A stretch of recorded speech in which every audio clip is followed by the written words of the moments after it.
हमारे साथ जुड़े रहने के लिए सब्सक्राइब करें। यूनियन बजट 2022 का फाइनल काउंटडाउन स्टार्ट हो चुका है और गवर्नमेंट के लिए एक की सोर्स ऑफ इनकम जो होता है, की सोर्स ऑफ रेवेन्यू जो होता है, वो होता है इनकम टैक्स। और इनकम टैक्स पे करने वाले लोग कौन होते हैं? हम, टैक्स पेयर।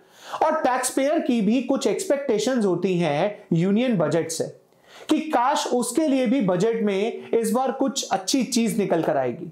2021 में ऐसा शायद नहीं हो पाया था, लेकिन कुछ एक्सपेक्टेशंस इस बार 2022 में टैक्स पेयर्स रख रहे हैं बजट से। वो कौन सी एक्सपेक्टेशंस है देखेंगे हम इस वीडियो में। चलिए स्टार्ट करते हैं आज का वीडियो। नमस्कार दोस्तों, मैं सीए रोहित सेठी टैक्स फैक्टर इंडिया की इस वीडियो में आपका स्वागत करता हूं। दोस्तों, आज हम बात करने वाले थे उन एक्सपेक्टेशंस के बारे में जो हमने यूनियन बजट से रखी।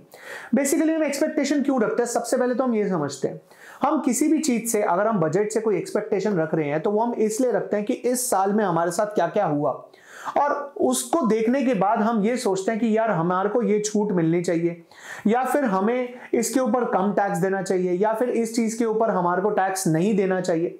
ये सब चीजें जब हम पूरे साल में ऑब्जर्व करते हैं और साल के एंड में जब फरवरी के फर्स्ट वीक में बजट आता है तब हमारे को लगता है यार इस बजट में ये चेंज होना तो जरूरी है।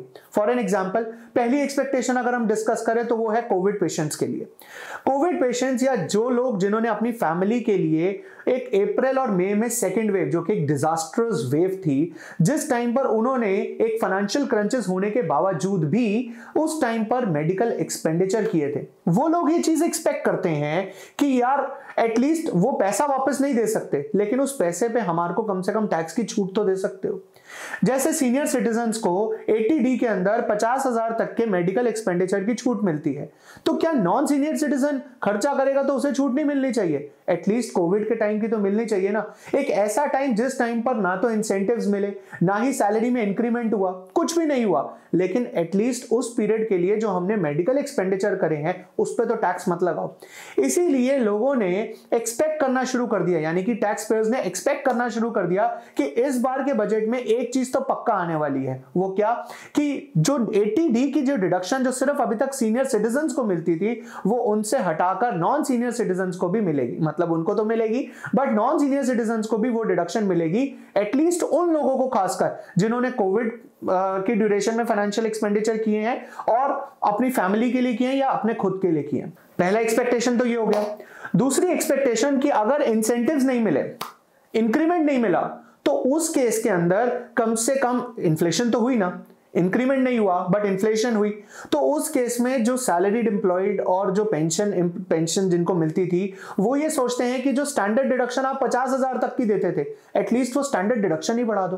तो वो क्या होगा उस केस में, अगर इंक्रीमेंट नहीं मिला, एटलीस्ट वो स्टैंडर्ड डिडक्शन बढ़ जाएगी, तो कुछ टैक्स का अमाउंट जो होगा वो ऑटोमेटिकली कम हो जाएगा, जिससे जो इन्फ्लेशन का इफेक्ट है वो उनके ऊपर से हट जाएगा। तो वो ये एक्सपेक्ट करते हैं कि करंटली जो स्टैंडर्ड डिडक्शन है वो 50,000 है, उसको बढ़ाकर 75,000 या फिर 1 लाख कर दिया जाना चाहिए।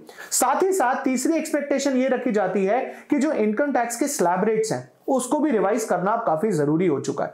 बहुत टाइम हो गए इनकम टैक्स के स्लैब रेट्स रिवाइज करे हुए। वही हाईएस्ट टैक्स है 30% से उसको भी कुछ ना कुछ कम किया जाना चाहिए। प्लस साथ ही साथ जो बेसिक एग्जम्पशन लिमिट, जो 2.5 लाख तक की लिमिट मिलती है, अब 2.5 लाख रुपए में घर तो नहीं चलते ना, 2.5 लाख से तो ज्यादा ही लग ही जाते हैं चलाने के लिए। तो उस केस में जो 2.5 लाख तक की हमारे को बेसिक एग्जम्पशन लिमिट मिली है, एक तो उसको भी बढ़ाना चाहिए। प्लस साथ ही साथ जो मैक्सिमम टैक्स रेट है 30% का, उसको भी थोड़ा सा कम करके एटलीस्ट 25% तक तो लेकर आना ही चाहिए। जो होम बायर्स है ना, वो भी कुछ एक्सपेक्टेशन रखते हैं। होम बायर्स क्या एक्सपेक्टेशन रखते हैं? वो ये कहते हैं कि हम प्रिंसिपल तो चुका ही रहे हैं, साथ साथ हम इंटरेस्ट भी तो दे रहे हैं। अब अगर हम इंटरेस्ट दे रहे हैं तो वो इंटरेस्ट कहीं ना कहीं बैंक की इनकम बन रही है, आप बैंक से भी टैक्स ले रहे हो, तो कम से कम हमें तो उसकी रिबेट दे दो। अब उसकी rebate as a self occupied property 2 lakh तक दी जाती है अंडर सेक्शन 24B, पर 2 लाख कम है। अगर एक बड़ी प्रॉपर्टी, आजकल जैसे प्रॉपर्टी की वैल्यू बढ़ती जा रही है, वैसे वैसे लोन का अमाउंट भी बढ़ता जा रहा है, तो उस हिसाब से जो इंटरेस्ट कंपोनेंट में सिर्फ 2 लाख तक की डिडक्शन मिलती है, देखा जाए तो वो 2 लाख भी कहीं ना कहीं कम है। हालांकि रिवाइज तो 80C में जो 1.5 लाख तक का लिमिट है, उस कैपिंग को भी रिवाइज करने की जरूरत है, बट एटलीस्ट 24B के अंदर जो 2 लाख तक की लिमिट है उसको तो रिवाइज करने की एक्सपेक्टेशन बहुत ज्यादा है होम बायर्स की खासकर। साथ ही साथ जो फर्म्स और एलएलपी हैं, ये भी ये चाहती हैं कि इनके लिए भी कोई कंसेशनल या ऑल्टरनेटिव टैक्स रिजीम लाया जाए जो कंपनीज के लिए, इंडिविजुअल्स के लिए और एचयूएफ के लिए ऑलरेडी आ चुकी है। वो लोग 25% पे टैक्स दे रहे हैं या उनके पास कोई ऑल्टरनेटिव टैक्स रिजीम है, लेकिन बात करी जाए फर्म के लिए तो फर्म के पास तो कुछ नहीं है, सीधा सीधा 30% का टैक्स देना ही देना। ऐसा क्या किया फर्म्स और एलएलपी में? उनके लिए भी तो कम होना चाहिए ना। साथ ही साथ बिजनेसमैन जो है वो ये चाहते हैं कि एक ईज ऑफ बिजनेस भी मिले, लेकिन उस ईज ऑफ बिजनेस को पिछली बार आए हुए 2 सेक्शंस ने बिल्कुल हटा दिया था। वो थे 194Q और 206C1H, जिसमें सेल और परचेज के टाइम पर जो सेलर या बायर था उन दोनों में से किसी एक को टैक्स डिडक्ट या टैक्स कलेक्ट करना पड़ता था। उस केस में दोनों को मैनेज करना पड़ता था, अपनी अपनी ट्रांजैक्शंस को देखना पड़ता था कि वो ट्रांजैक्शन एक थ्रेशोल्ड लिमिट को क्रॉस करी है या नहीं करी। बेसिकली वो जो सेक्शन लाया गया था वो सिर्फ इसलिए लाया गया था कि टैक्स इवेजन ना हो सके, लेकिन वो सारी चीजें जो उस सेक्शन में से निकालना चाहते थे वो चीज तो वैसे भी जीएसटी रिटर्न से निकल जाती हैं। तो उस सेक्शन का होना या ना होना उस टैक्स इवेजन को अवॉइड नहीं कर सकता। तो देखा जाए तो ये दोनों सेक्शन भी हटाए जा सकते हैं आने वाले बजट में, ऐसा एक्सपेक्ट किया जा रहा है। और इसके बाद एक और चीज जो बहुत बड़ी है, जो इस टाइम पे बहुत वाइड हो चुकी है, हर यंग जनरेशन के मुंह में वो चीज है, वो है क्रिप्टो करेंसी। और क्रिप्टो करेंसी को देखा जाए तो सबसे पहला क्वेश्चन ये पूछते हैं कि लीगल है या नहीं है। लीगल की बात करी जाए तो लीगल ये है कि देखो मीडियम ऑफ एक्सचेंज नहीं है, बट आप उसमें ट्रेड कर सकते हो, आप उसमें इन्वेस्ट कर सकते हो। अब ट्रेड करते समय जो आप इनकम जनरेट करते हो उसकी टैक्सेबिलिटी का क्या? तो वैसे अभी जो पीछे विंटर सेशन हुआ था, उम्मीद करी जा रही थी कि उसमें भी एक बिल लाया जाएगा जिसमें ये बताया जाएगा कि क्रिप्टो करेंसी में कैसे डील किया जाएगा, बट ऐसा कोई बिल नहीं आया। लेकिन आने वाले बजट में ये पूरी तरह एक्सपेक्ट किया जा रहा है कि टैक्सेशन तो आएगी क्रिप्टो करेंसी के ऊपर, कि कैसे उसे उसकी इनकम को टैक्स किया जाएगा जो बंदे क्रिप्टो करेंसी में ट्रेड करते हैं या फिर इन्वेस्ट करते हैं।